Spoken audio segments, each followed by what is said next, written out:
All right, so the next step is going to be grooving. The groove is going to essentially go right at where the shoulder is that we just made.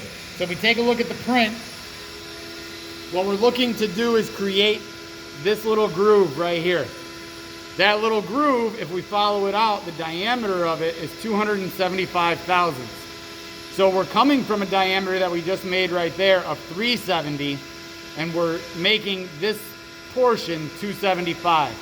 So it's about 95 thousandths that we're going to be taking off, but I'll use the programming function of the digital readout and plunge in until I get that number of 275.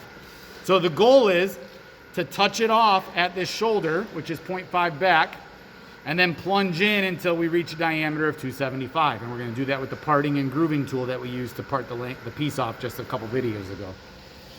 Okay, so about 1,000, 1,200 RPM, because the parting tool is a little slower. Now I'm going to bring it up, and I'm actually just going to go right back to that shoulder and just barely dust it. So I just barely touched it right there.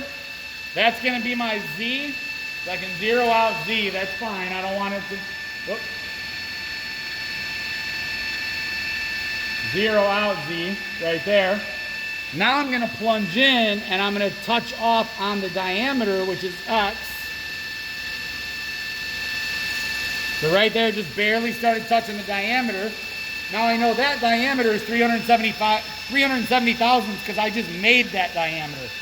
So I'm going to come back over and I'm going to plug in X, 0.370,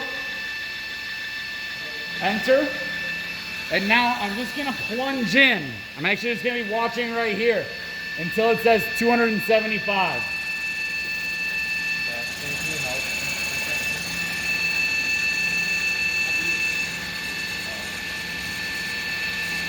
Right there.